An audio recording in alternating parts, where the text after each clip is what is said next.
hablaremos esta noche de Dioniso, Baco para ustedes los romanos. Sí, señor. Glorio, Baco. De acuerdo con la tradición, no contaremos mucho de la vida de él, nos extenderemos particularmente en su detalle de su nacimiento, y después veremos a dónde nos conduce o hasta dónde podemos llegar con esta historia. De acuerdo con la tradición, el culto de Dioniso procede de Egipto. Allí se lo veneraba con el nombre de Osiris. Bueno, si uno quiere cambiarle el nombre a las cosas, cualquiera procede de cualquier cosa. Y Osiris, además, es la expresión que nosotros los egipcios usábamos para calificar a un muerto, ¿no? Así es. En Egipto, cuando uno dice Osiris Akenatón, quiere decir el finado Akenatón. Bueno. Amenofis IV, che. No elegí un buen ejemplo porque era un faraón... Nunca lo nombramos después que palmó. No, entonces Osiris Ramsés. Ahí está, Osiris Ramsés, sí señor. El caso es que en Egipto se lo veneraba. Parece que el adivino Melampo de Pilos lo introdujo en la Argólida. De acuerdo con Robert Graves, el mito sobre el origen de Dioniso tiene elementos prestados de procedencia hitita, se refiere al comienzo del culto al vino. Bueno, en fin, todos tenemos elementos prestados, pero no necesariamente los hititas, pero prestados por alguien, ¿no? El nombre Baco, con que se lo nombra en Roma, parece que viene del nombre que le daban los griegos a la euforia resultante de la embriaguez, la bajeia. Y ahí viene Baco, como luego fue llamado por los romanos. Otros nombres que se le han dado a este mismo dios son Eirafiotes, que quiere decir cosido al muslo, ya veremos por qué. Todo el mundo que sabe, todos nosotros sabemos griegos, de manera que al decir Eirafiotes, inmediatamente traducimos cosido al muslo. Bueno, hagamos algunas consideraciones de índole mitográfica más bien. Las principales fuentes concuerdan en que el padre de Dioniso era Zeus, el príncipe de los dioses, pero son mencionadas varias como posibles madres. Sémele, la más popular, pero también Perséfone, Iris, Dione, Demeter, Selene, etc. De entre las varias versiones, la más frecuente establece como madre de Dioniso a Sémele, que era hija de la diosa Armonía y de Cadmo, príncipe fenicio y rey fundador de Tebas, ¿no? De acuerdo con esta versión, Sémele era una sacerdotisa de Zeus, laburaba de sacerdotisa. Muy bien, una vez Sémele se metió en las aguas del río Asopo. ¿Para qué? No solo por el placer de darse una enjuagada, sino más bien para limpiarse la sangre que la cubría luego de sacrificar a un toro en el altar consagrado a Zeus. ¿No es cierto? Mató un toro. ¿Vio cómo es cuando uno mata un toro en el altar consagrado a Zeus? O en la plaza de toros de Sevilla. O en Liniers, es lo mismo. Uno queda sucio de sangre. Sí. Dice, mira, me voy a dar una enjuagada en el río Asopo. Y Zeus la miró desde lo alto y medio que le gustó. Entonces tomó la forma de un águila para mirarla mejor. Un águila guerrera. La sobrevoló y le gustó más todavía. Claro. Vamos, se enamoró de ella y comenzó a visitarla en secreto, ya bajo la forma de un tipo. Sí, bueno, porque como águila...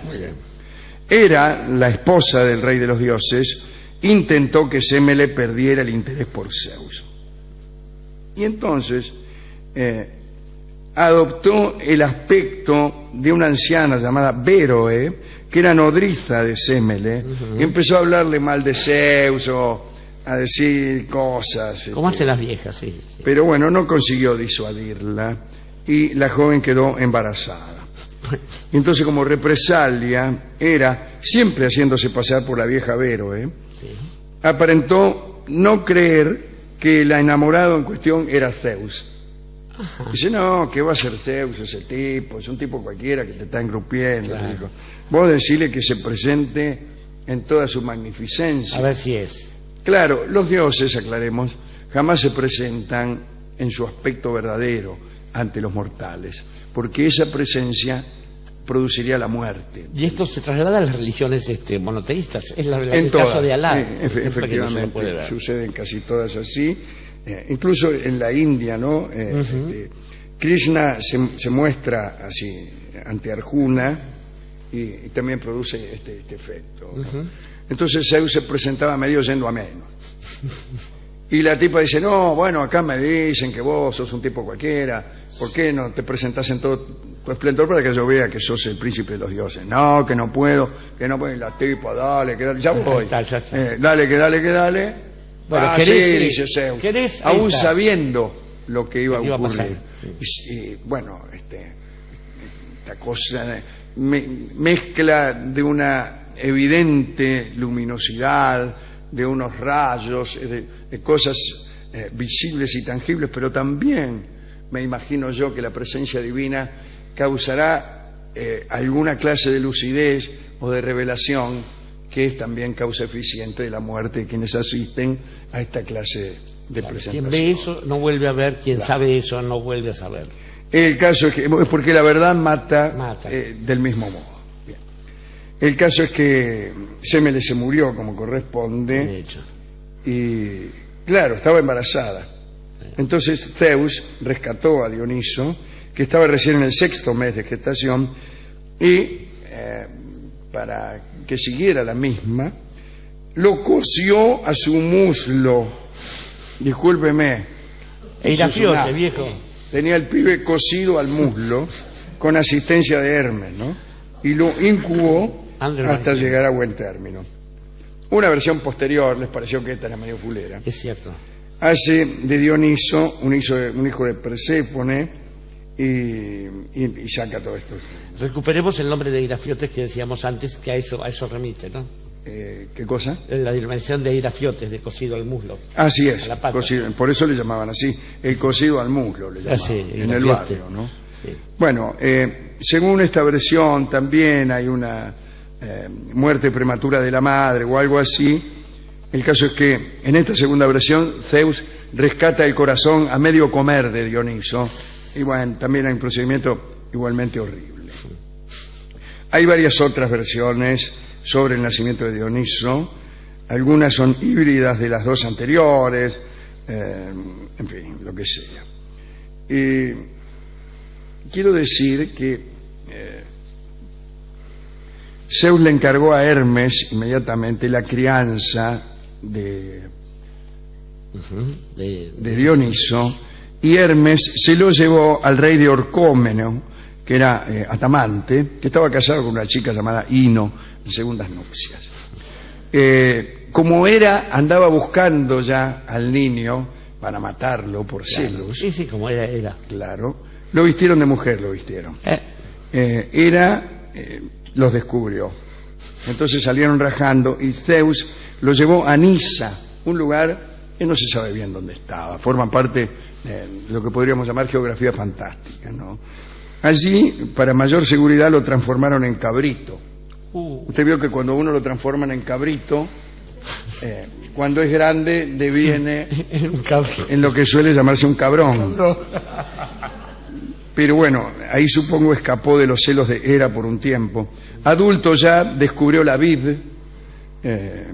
y lo que es mejor, descubrió el fruto de la vid, que es la uva, y cómo usarla, etcétera, etcétera. Hera entonces lo enloqueció, y loco anduvo errante por Frigia, por Egipto, por Siria, por Tracia, hasta que al final resolvió conquistar a la India, para lo cual formó un ejército, pero también llevó elementos de magia inherentes a su divinidad. De este modo conquistó la India. Allí se originó el cortejo que acompaña siempre a Dioniso, que es un carro con panteras, tirado por panteras, como el que alguna vez usó Alejandro. Bueno, al que rodean una serie de silenos, bacantes y algunas divinidades menores, como por ejemplo nuestro querido amigo Príapo. Sí, señor. De este modo se presentó Dioniso, aunque no se dice, en la orgía del fin del mundo Claro. de ese libro del que algunos hablan. En Tebas, ya de vuelta, introdujo las bacanales, que eran unos festines rituales en donde la gente se entregaba a toda clase de desenfrenos. Sí. El rey Peneo de Tebas se opuso al rito, un poco escandalizado. Dioniso lo enloqueció. También enloqueció a muchas personas, entre ellas las famosas hijas del rey Preto, de las que hablábamos el otro día, sí, señor. aquellas que en su locura se creían vacas y entonces andaban por toda la Hélade mugiendo, comiendo pasto y rumiando. Bien. Dejándose, claro. Fue también Melampo el que las curó Sí. de aquella desagradable locura. Se le ocurrió viajar a Naxos y se metió en un bote donde los marineros resultaron ser piratas y lo atacaron para afanarlo. Claro. Entonces Dioniso los enloqueció. En su locura los piratas se arrojaron al mar y ya estaban por ahogarse cuando vaya a saber quién los convirtió en delfines. Y ese es el origen verdadero de los delfines. Y es la razón por la que siguen a los barcos. Para ver si Exactamente, logran- y la razón por la cual tienen cierto cariño por el género humano, porque en algún momento pertenecieron a él. Bueno, Darwin estaría un poco escandalizado, Sí. pero así fueron las cosas. Flipper también. Y casi sobre el final de estas giras que estamos mencionando, casi de un modo telegráfico, fue al infierno. Bien Fue en hecho. busca de su madre, la ya citada... Perséfone. no Perséfone, en este caso estamos siguiendo la versión que hace Seleme, el mal de... su madre. Pero ya que fue, podía encontrar la otra también. Habló con la sombra de su madre, que estaba ahí en el infierno, y habló también con el príncipe del infierno, el señor Hades. Empezó a negociar, ¿por qué no dejas salir un rato a mi madre? Que eso, bueno, dice, tenés que darme tu bien más preciado. Y Dioniso, con toda sinceridad, le dio una rama de su árbol preferido, que era el mirto, que no sé qué clase de árbol será. Célebre entre los Las fiestas de Dioniso pasaron a Roma, donde se lo llamó Baco, y allí se encontró en muchas regiones con personas muy montaraces, muy proclives al desenfreno y al exceso. Sí, rústicos y Sí, emprendedores. de manera tal que aquello era una cosa tan maligna para algunos espíritus que el Senado romano prohibió las bacanales en el año 186 antes de Cristo, es decir, durante la República. Claro, el momento más... Tempranamente, durante la República ya el Senado romano prohibió las bacanales.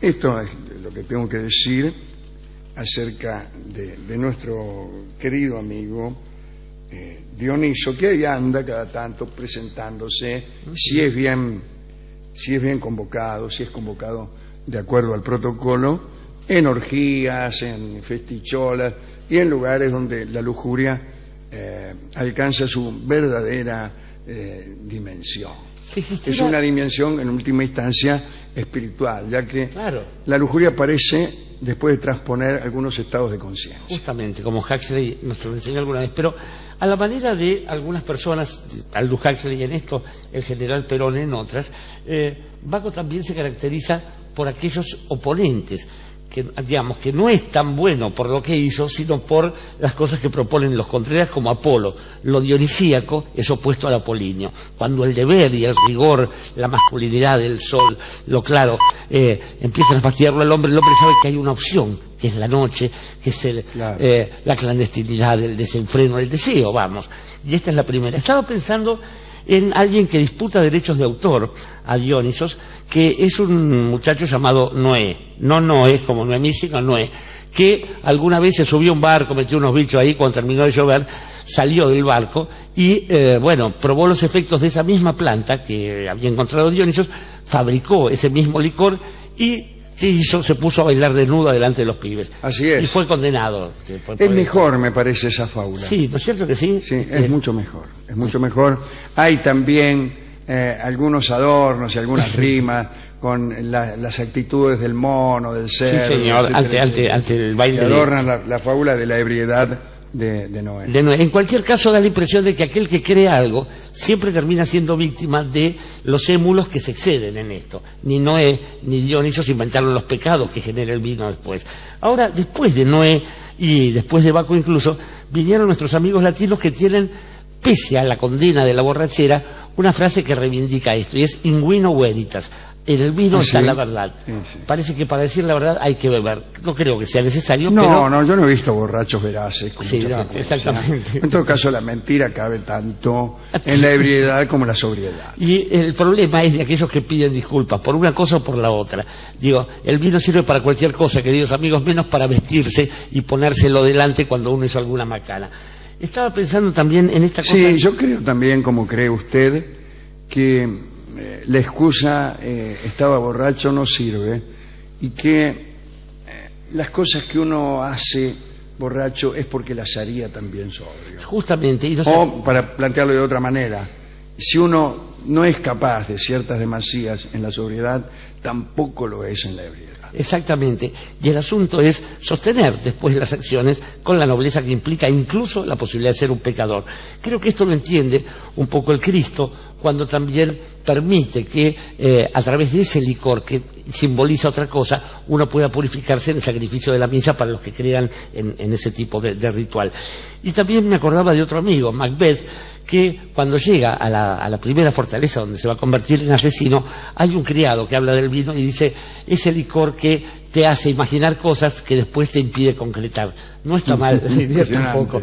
Muy y digo bueno. que hacer mitología de todo eso está bien para la literatura, está bien para el amor, está bien para el festejo. Todo lo demás, allí cuando se vuelve excusa o recuerdo melancólico, no es otra cosa que el vino triste. Y el vino triste es el tango que va a cantar ahora mismo Hugo del Carril.